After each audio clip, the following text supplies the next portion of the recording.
This is a school reopening video for Carbon School District. This video is for teachers and staff.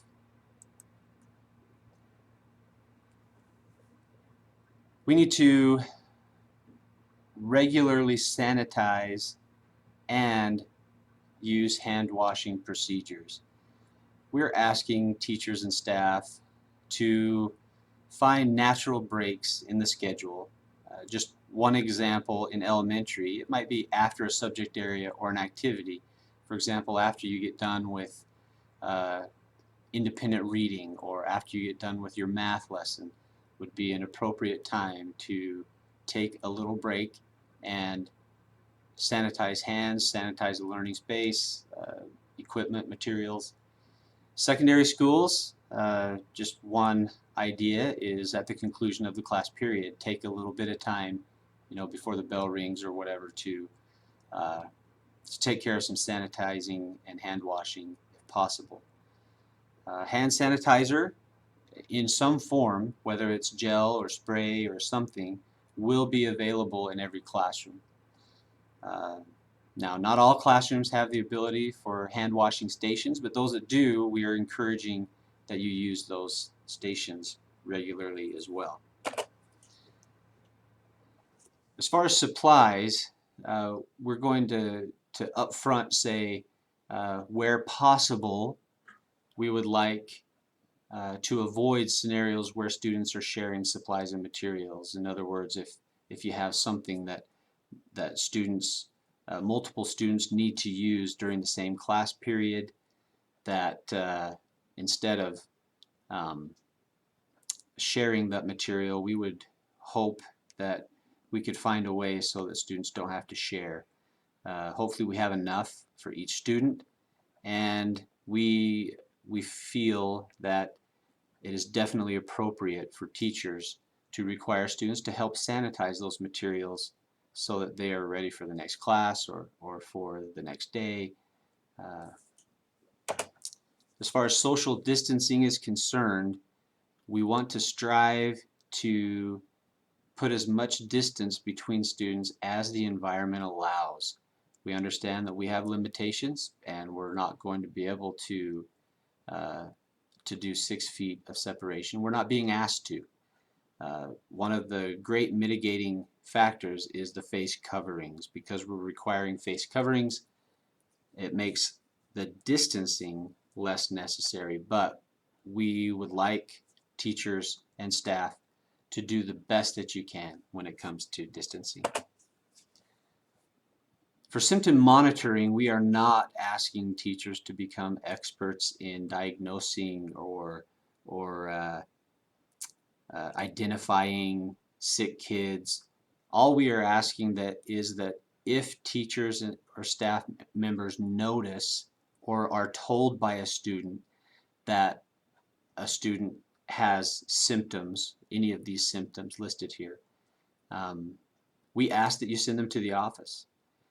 We don't expect anyone to investigate or check every kid or anything like that. But if somebody says, hey, I've got a pretty bad headache, that should indicate to the teacher or staff member that they need to go to the office and get checked out or get evaluated.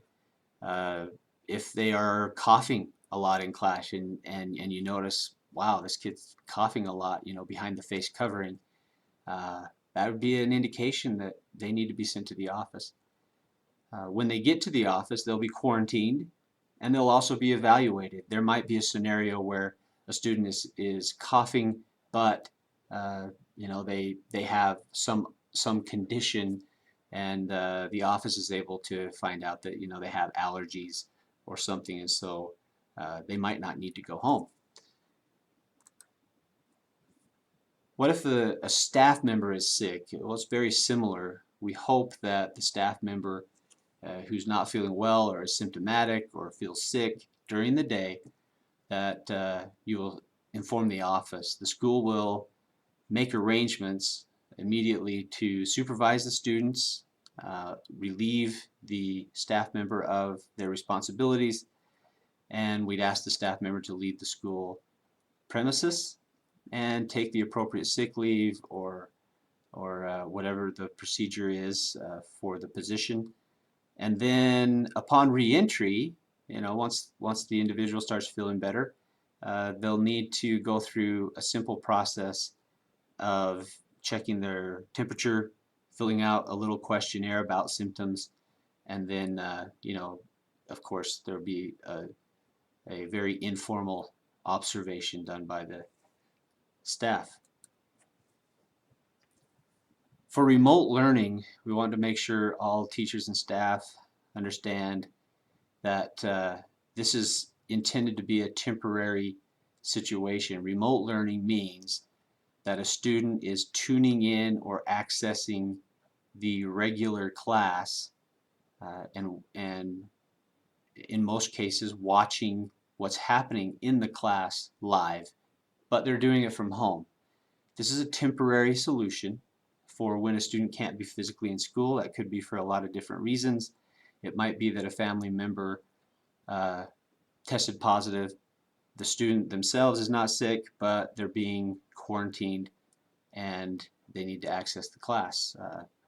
Or it could be that the student themselves are sick, or there's a lot of different reasons. We are providing each teacher a camera, the exact camera that's listed here, that has some great microphones built in. We encourage the use of audio enhancement while you're teaching.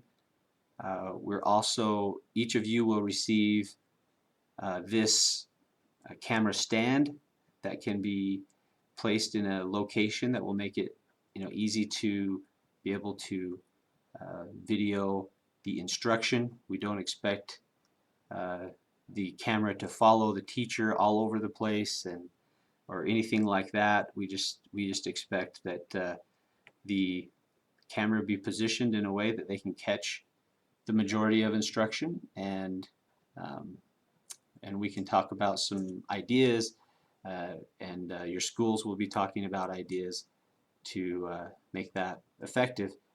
You'll also get an extension USB in order to be able to place that somewhere.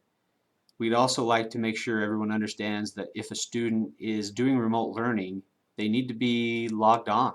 They need to be viewing the class and participating in some way.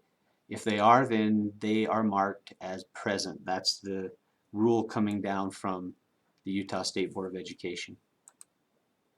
For virtual learning, the definition of that is it's a little more like what we did last year in the fourth quarter.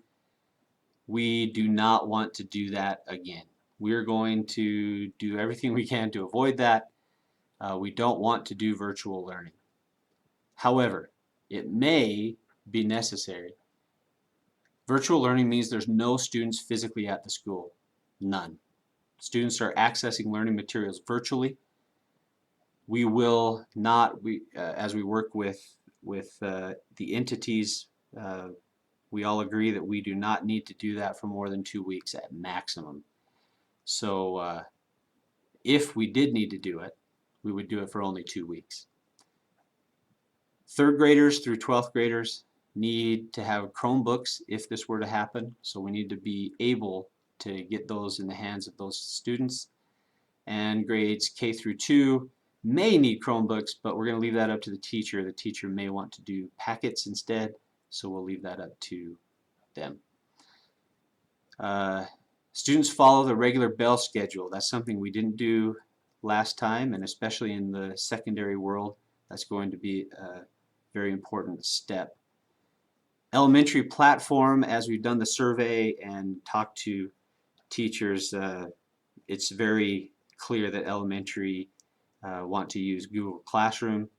In secondary, it was also very clear that some like Canvas and some like Google Classroom, and we can support both, so we're giving that option to secondary teachers. As far as high-risk individuals, staff members need to do the job that they were hired to do. So if someone is high risk, They need to self-identify by notifying their supervisor, usually the principal. That supervisor will work collaboratively with the individual, will provide support from district administration, and the job that they have is to consider all of the options that would make it possible for the staff member to perform the functions of the job they were hired to do, but do it safely. So whether it's a shield or plexiglass or remote teaching, or who knows, there's probably hundreds of other potential options that could be considered. And we'll just go through that process and individually come up with a way so that we can make that work